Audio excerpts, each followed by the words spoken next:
Okay. Can you see me now? No, it's still. I pressed answer with video. Oh, Hang on. hmm. And it's plugged in? Oh, saved. Now. Not yet. See me now? Oh, yes, there you are. I just need to turn the volume up. All right. That's better. Oh shit. I've not been on this computer for ages because I go on my old one, but that makes all the noise when I go on Skype. Yeah, it's better than your other one. That one was like being in an airfield or something. Yeah, I know. It's proper overheating. Yeah. Yeah. So, how's your new job going? You got a new job pretty recently, yeah? Yeah, that's not going very well. Is that because of your training? No, the guy's not paid me yet, so I've not gone back. Yeah, that's not good. No, so I've not gone back 'cause it's not giving me any money. So I've literally had no money for like all over Christmas. Oh, that's unfortunate. This is my brother. Say hi.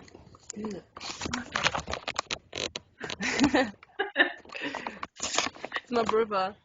Nice. So the last time we talked, you were kind of giving me some background of, growing up and going to Thailand with your family.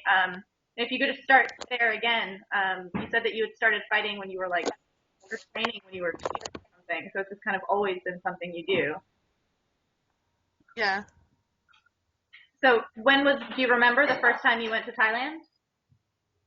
Yeah, I remember the first time I went to Thailand, I think I was 8, and we went to Jitty Gym, and this was when it was the old Jitty Gym down Koh Sam Road, and we trained there, and just before, we were there for about 6 weeks, 5 or 6 weeks, and just before, like the week before we left, Jitty asked if I wanted to fight, and I was only 8, fearless. I was like, yeah, I don't care.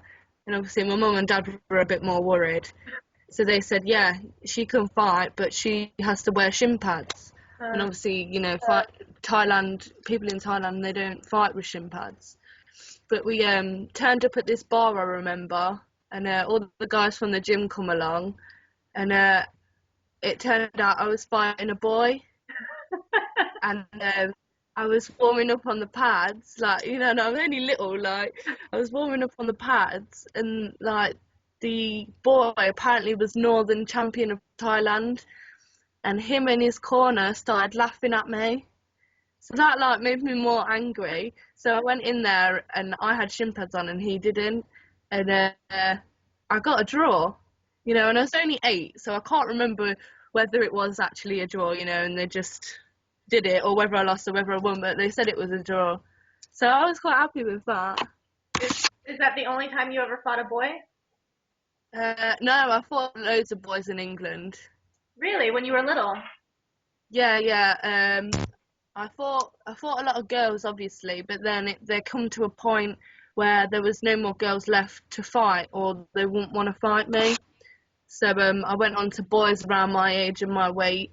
But when I got to about 12, 13, that's when boys start to mature, and I started to have to, not fight boys anymore. So I wasn't getting as many fights around that age. Wow. But yeah, I fought loads of boys. I remember fighting one boy, and I just finished a cross country because I used to be a runner. I just finished a cross country and come to this inter club which my dad was running. So it was with shin pads and everything, but he was a kickboxer. So oh, do you want to fight him on? Yeah, okay then. We won't wear head guards then. My dad says, no, I'd wear a head guard if I were you. No, it'll be alright. No, my dad says, no, wear a head guard, honestly. No, he'll be alright. But my dad made him go in with a head guard. And after the first round, I think I kicked him in the head and his head guard come off. I just kicked his head guard off and I kicked across his nose and broke his nose. Oh my God. And I was only about 12, I think. Yeah, probably younger than that. Probably about 10. Yeah.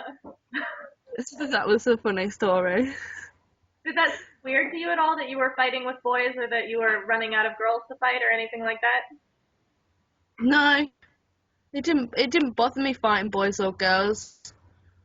I loved it. I just loved fighting. I just wanted to fight all the time. So if it was a boy or girl, I wasn't bothered. If it was a boy, you know, I mean, it'd be probably a harder fight, which would be better for me. Right.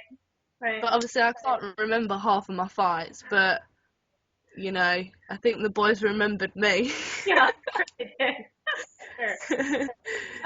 I saw somewhere that you have something like over 100 amateur fights, and now you're like around 60 professional fights. Yeah.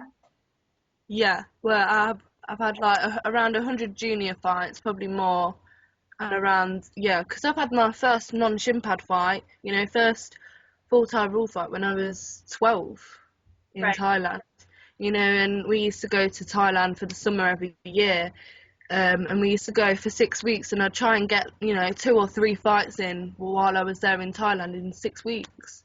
Right. So I've had a lot of experience and travelled a lot and had a lot of fights. But the majority of your fights have been in England, right? Or did you fight a lot in Thailand? Yeah, most of my fights have been in England because I've only been in Thailand around a month and a half of the whole year. Right. So I'd say, yeah, most of my fights have been in England, but you know, I'd say I've had about 30, maybe more than 30 fights in Thailand. And so what constitutes a junior fight or an amateur fight in England? What does that mean? You said you had over 100 junior fights.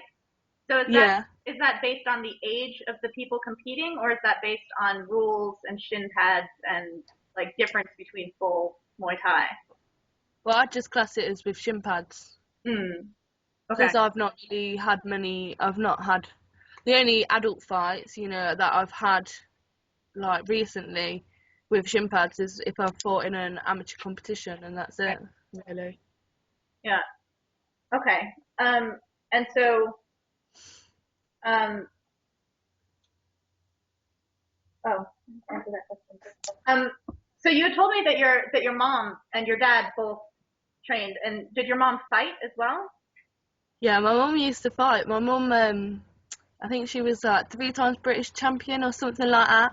But my mum fought Lucia. You had a Lucia Riker. Yes. Yeah, my mum fought her. No way. Yeah, but this was like at the beginning of my mum's career. She was only about 17, Yeah. and you know, so my mum had never heard of Lucia Riker, and Lucia was a few kilos heavier than my mum. Mum went over there, you know, like, I'll fight her, and my mum got stopped in the first round. Yeah, Riker's a big girl. That's not a few kilos. She was probably many kilos bigger than your mom. Yeah, but my mum was proud to say, you know, she'd fought Lucia Riker. Yeah. Were you aware of your mom having been a fighter when you were little, like when you first started? Yeah, when I first started, my mum was still fighting, so there's a few photos of us together. I think once we fought on the same show, Yeah. and there's a nice photo of that. But then my mum, I think she hurt her ankle, and she had like a load of operations on it, and she can't really kick very well anymore or take a kick and things like that. So that's why she stopped fighting. Yeah. How did you, when you would go to Thailand with your family, did you perceive yourself to be treated differently as a Westerner, as a woman, or as a child, or any of those things, or did you just kind of fit in with the rest of the kids? Well, at first, you know, because I was only young, I didn't know the difference between, you know, Thais and foreigners, and you know, so when I first got there, like, I loved it. You know, everyone took me on the pads, especially my brother, because my brother is I was 8, so he would have been 4, and he's, you know, really pale white, blonde hair, and you know, about 14 years ago, there wasn't that many children over there like that. So Yeah. I actually like got a lot of attention, a lot of people touching my brother's hair all the time. We were in Koh Samui once in the sea, and loads of people were running up in their clothes, fully clothed, into the sea to touch my brother's hair, things like that. So I think in that way it was a bit strange, but when I was younger, no, it was all the same. But now, growing up, I'm always, you know, classed different over there. As a woman as well, you know, they think you shouldn't, you know, I try and help some of the Thais out when they're doing things, you know, lifting things. They're like, oh, no, a woman shouldn't do that. you know, so I had to just sit there being bored and things like that. But at first, when I was first there, I got treated just as a kid. But now it's changed so much with so many foreigners going over there. I don't enjoy it as much as I used to. Mm. Yeah. So I just think Thais are a bit more weary, and all they want is money in a way. Yeah. Yeah. But you just trained at a different gym this past time you went over, yeah? This was a new gym that you went to. Yeah, I helped run it. I was kind of manager when I was there, but that's closed now. So it was open for a very short time? Yeah, it was only open for about a year. I think we had complaints from the neighbours about the noise, you know, because we moved. The gym was in a really nice area, you know, with big houses, Yeah. and we just like moved too quick on it, and the neighbours were complaining about the noise. The lady was like calling the police every day. She was not, she was mental, but she was calling the police every day about it. And in the end, we had to get this wall built, and it was just going to cost too much money. It was ridiculous, so we Yeah. decided to close the gym. Wow. Do you help at your Which is dad's a gym? shame. Pardon? Do you help at your dad's gym at Assassins? Yeah, I help teach the kids. Usually, my lesson's 6 till 9, but I'll go in early and help with the kids. Hmm. How has your training changed? You've almost literally done this your entire life. So obviously, when you're a little kid, you train differently from now when you're getting ready to fight, you know, Alexis Rufus and things. So how has it changed over the years? I'd just say training harder. You know, I've got people around me now the same weight, you know, other fighters around me to spar with. Go away. Close the door. Small mum. Yeah, and I just say, you know, like going for longer runs, doing more rounds on the pads, training, you know, 3 hours instead of an hour and a half, things like that. Hmm. And do you find that you get used to it as you go, or is it still really challenging every time? Well, I wouldn't say no, I wouldn't say I'm getting used to it, you know, it's never easy, you know, if training's easy, then you're not training hard enough. So I'd never say, you know, I've got used to it. It is hard, especially getting up in the morning and going for a run, because I love my sleep. Yeah. And But you must have had many small and, you know, kind of larger injuries all through your life. How have you dealt with injuries as you progress?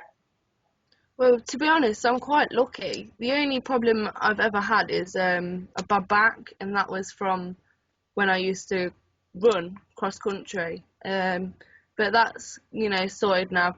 I'm in pain management. I've got my pain under control. But apart from that, I've never really had anything really bad. You know, after a fight, if I've got any bruises, you know, if it's been a really hard fight, straight away put ice and counter pain on, you know, and take arnica tablets. Like, we hit it straight away. You know, a lot of people fight and they've got bruises and injuries and they don't treat them. They just go out and party, you know, but we go straight on, you know, so I can get back to training as soon as I can. Yeah. And how often or how many days do you normally take off after a fight before you get back to training? Usually, if I fight on a Saturday, I'll be back light training on the Tuesday. Mm. But that's usually because I want to keep busy, you know, so I've always got a fight lined up. Right. But, you know, sometimes I take 2 weeks off. It depends if I've got another fight, you know, in the pipeline or not. Right. Do you have particular fighters that you want to fight, like, you know, names that you want to fight, or are there titles you want to go for, certain events you want to fight on? Not really. I know obviously I'm fighting Alexis Rufus at the O2, and a lot of people have wanted this fight for ages, you know, so I'm really looking forward to this fight, you know, to show everyone what I'm about, you know, because Alexis has been around for a while, you know, she's a lot older than me and people have seen her fight more than they've seen me fight, so it's a good opportunity for me to show everyone where I'm at. Mm. But out of the belts, I'd say I really like the WBC one. It's really nice. Yeah. But I'd say is also the S1 world title. I love that it's pink. Yeah. I've got that one, so I'm happy. But I'd love to win another one because I love it. Yeah. I've got it hanging up in my bedroom. Nice. So you have new managers now. Your dad was a manager for a long time for you, and now you said you have two new ones.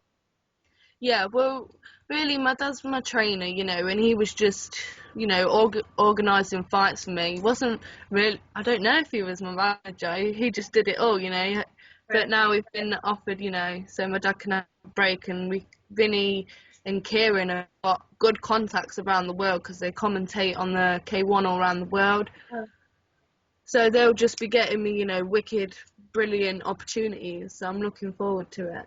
yeah. And so you want to become really well known that people will, Yeah, definitely. yeah, Yeah, I feel like I've been doing it for ages, and a lot of people don't know me, which is fine by me, but I want them to know me by seeing me fight and thinking, oh, she's wicked. yeah, Not just over the internet and don't know what I'm all about. I want them to see me fight. yeah.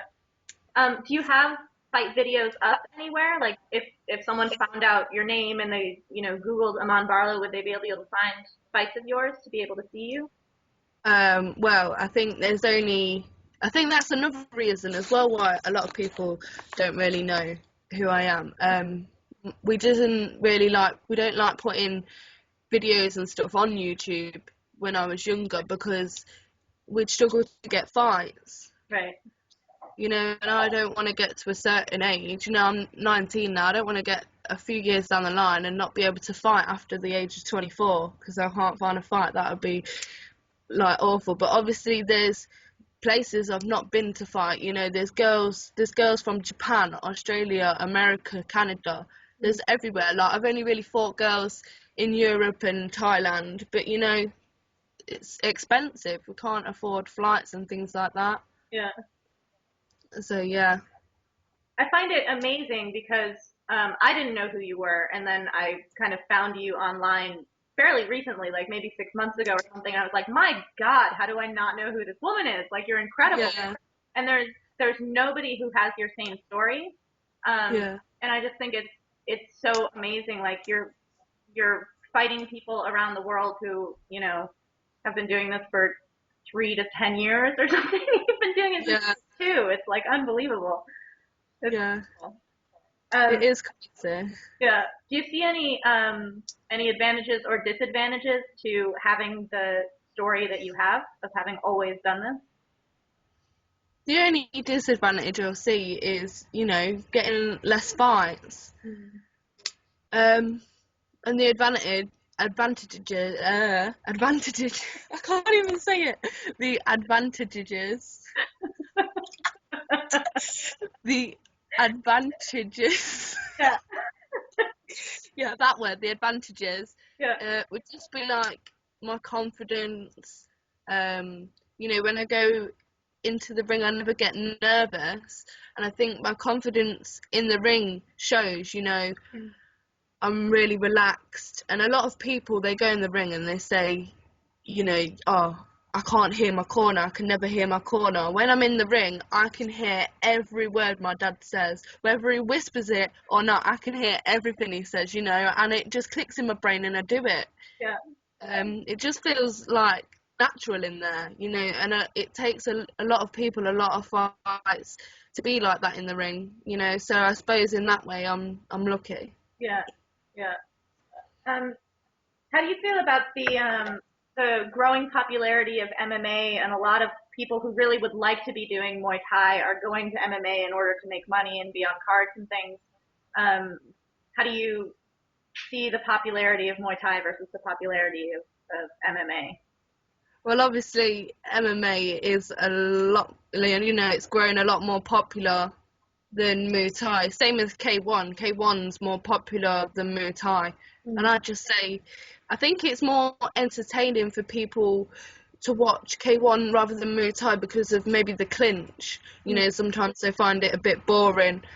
But for me, I'm a bit gutted that people have gone into MMA because it's all right, but I'll always do Thai boxing. You know, maybe, you know, see, there's a girl called Jojo Calderwood. She was a Muay Thai fighter, and then I think she struggled to find fights in Muay Thai, so she moved to MMA and is really successful in MMA. Mm-hmm. You know, so I'll never say anything bad about it, but who knows where it will lead. But I do Muay Thai for the love, you know, and not for the money. Yeah. But sometimes you need the money, so. Yeah. I would actually really love to see you fight JoJo because she uses Muay Thai a lot in her MMA fights, and you almost never see clean Muay Thai in MMA. It's like they do this really half-assed kick because they don't want to get caught or something. Yeah. Seeing the two of you do like actual Muay Thai would be awesome. Well, we were supposed to fight in November just gone. That's why I come home from Thailand. Yeah. Really, I come home to fight JoJo, but then I think 3 weeks before the fight, she was injured, so yeah. the fight didn't go ahead. So I don't know if it will be a fight for the future or not. Yeah. Well, hopefully it'll be rescheduled. Yeah, hopefully, yeah. We'll see. Did you ever want to be anything other than a fighter when you were growing up, or you just always knew?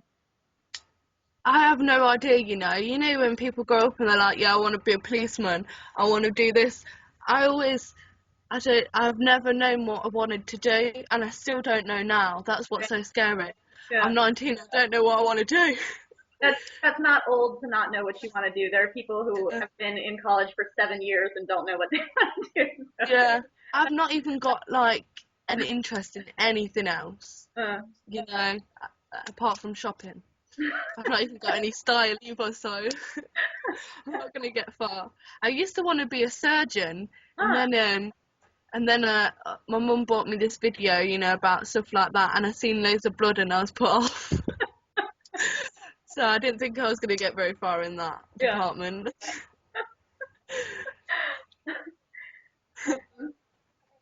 So, are there fighters who you look up to or admire, or styles that you kind of emulate or anything like that? Well, to be honest, I don't know what I'm doing, but I always seem to be busy, and I never go to a lot of shows around the UK, so I've not seen many people fight, and I'm not really, I know it sounds bad, but I don't really like watching fights on YouTube either, because I don't find it interesting watching them on YouTube. I'd rather be there live. So I don't really know. I like Thai style, and obviously Julie Kitchen is a massive name in Thai boxing, you know, and she's done a lot for female Muay Thai, and there's, you know, a lot of good fighters I've seen out there. But I wouldn't say a particular one. I don't know. I'd just say my inspiration. I know it sounds stupid, but it's my dad. You know, sometimes we don't get on in the house, you know, but in training, you know, me and him on the pads together just click, and I just love it, going on the pads with him. Well, it's hard, but you know, at the end, I love it, you know, and he's the one that pushes me hard. And obviously, you need different people to train you to learn different things, and that's why I went to Thailand, you know, to learn new things, not just be with my dad. But after being out there, I've realised, you know, my dad is my trainer. He's the right person for me to train me for my fights, and I missed him, which was weird. You find that you can separate being a fighter from your social life, or like your dad and you can have a disagreement in training and then it's done when you go to dinner, or is it all kind of blends together? I think it all blends together, you know, because it is who I am. You know, with my mates, I don't know, it's just me, you know. I'm not the glamorous of girls, you know, because I'm training nearly twice a day, every day, so there's no point washing my hair, straightening it, you know, if I'm not going out and I'm just going training later, you know, and I'm always wearing tracksuit bottoms. So my mates are used to it, and they know that's who I am, and, you know, some of them, I'm lucky that some of them come and support me, you know, but some of them love their drink too much, so they do that instead. And pretty much your whole family is familiar with Muay Thai. It's part of livelihood. You grew up with it. Your parents both did it. Your little brother does it. Do you find that it's something that is in your family all the time? Like, do you advise your little brother in fighting, or if he decided that he wanted to stop, the way you stopped when you were 16, when you started, or how do you guys deal with that? Well, I just think, it's around everywhere, and obviously we've got the choice whether we want to do it or not. Right. And obviously I've made the choice, that I do. And before I thought, oh, I don't know if I do. I don't know if I'm doing it because I want to do it. But now I've realised 100% I'm doing it because I love it. Right. And I think it's the same with my brother. My brother used to play rugby, and my dad used to be a rugby player, you see. And my brother turned around and says, I don't enjoy it anymore, Dad. So he stopped playing rugby, but he loves Muay Thai as well. He's going to the World Championships, and he turned around and found, he was the heaviest in his weight category, and he's like, I'm going to win it. I'm going to train to win it this year. So I think we all love it. There's times when you're like, oh, it's doing me head in, but deep down, love it. Yeah. Do you and your brother ever have to make weight at the same time? Like, do you have fights at the same time? No, I'm just the one that has to make weight in my family. My brother's just too skinny. He needs to put weight on, so I'm really jealous of him. Yeah. But we'll wait till he's older, and then he'll be losing more weight, and then I'll be laughing at him. Yeah, that'll be different. Yeah.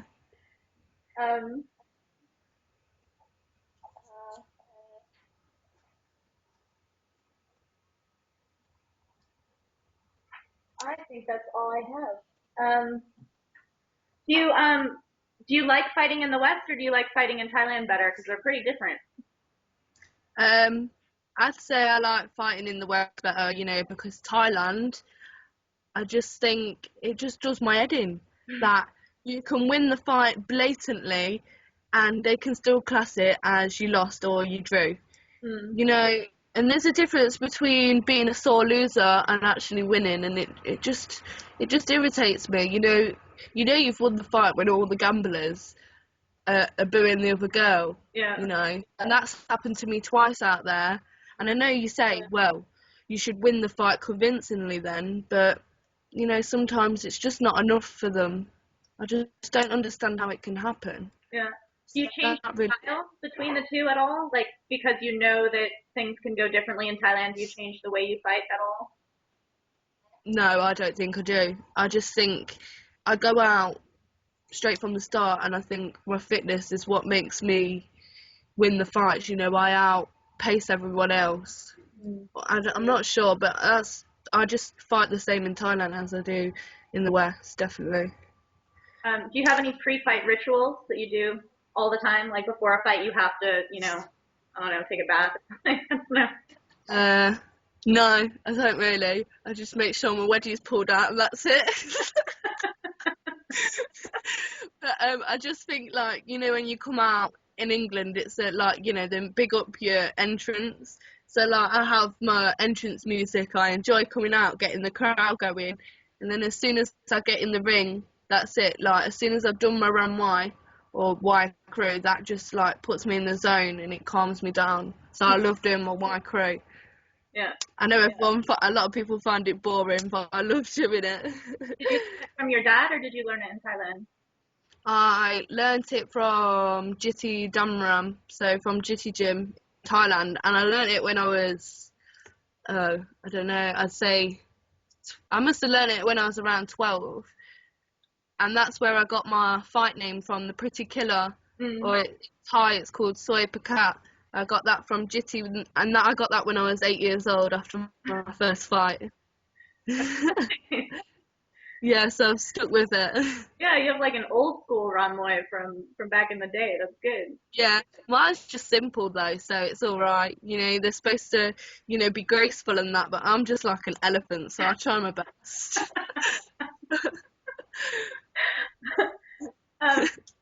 So if you were going to introduce yourself to people who don't really follow Muay Thai that closely or don't know female Muay Thai that well, how would you use your bio to introduce yourself to people? Yeah, I just say, I'm not sure, like, hiya, I'm Iman, I'm 19, I'm funny. I'm stupid, and I don't know how I fight, but I do. No, I'd just be saying, I've done it for a long time. I ain't got a clue. Well, how would you introduce Alexis Rufus if people were like, "Who are you fighting in your coming fight?" I say I'm fighting a well-known fighter from England. She's strong. She's from Stars Gym, and she's really strong, and I don't know. She's just strong, and it's gonna be hard. Oh, sorry. Do you train specifically for people? Like when you knew that you were going to fight JoJo, or when you knew that you're going to fight Alexis, do you change the way you fight or change the way you train specifically? No, I wouldn't say I changed. You obviously, I've watched JoJo and Alexis fight, so I you can kind of pick up on what they do. Whether they're strong with their hands and come forward, or whether they're technical. So you kind of know what to expect when you get in the ring. So I wouldn't say I change my training a lot for an individual fighter, but I go in the ring weary. I know what's going to happen. I'm not going to get stunned. Do you know what I mean? Yeah. Yeah. So you know what you're coming up against. Yeah, exactly. Yeah. Do you think people know what they're coming up against when they fight you? To be honest, I don't think they do, because I'm not well known and I've not got many videos on YouTube. I think I've got maybe a one whole fight and a little mini clip, and I think from that you can't really tell what I do. And Right. to be honest, I don't even think I can tell what I do. I think that's why I'm kind of different, is because I've not just got one strong point. I come at you at every angle. That's what I'd say. Right. That's the type of fighter I am. Yeah. So I don't think you can train for me. Sorry. That's how you introduce yourself. Yeah. Sorry. Bye. Good luck, suckers. Yeah, that's good. Okay. Well, that's all my questions, but I've very much enjoyed talking to you. Is there anything else that you want to mention or say? Not really. I'm getting better at interviews. I'm getting used to this, because obviously, I've grown up and I've never really had interviews. And in drama, I used to just laugh. Right. When it came to my line, I'd just laugh because I was nervous. But Right. I'm getting better at interviews as I get older. Yeah. So Yeah. sorry. I think you're gonna have many more. I think that you're gonna get more and more used to it because people are gonna be interviewing you a lot. I think that you're gonna be a very well-known name in not that long a time. So it's coming. I hope so. Yeah. Yeah. I've waited for it, but Yeah. It's on. I'm excited for it. Nice. All right. Well, thank you very much, and good luck with your training and for your upcoming fight, this England versus France. Thank you. Yeah. And It's good to talk to thank you. Yeah. So hopefully I'll see how that went on your Facebook. So choke D. Wicked. Yeah. Okay, thank you. Talk soon. Bye. Take care. Bye.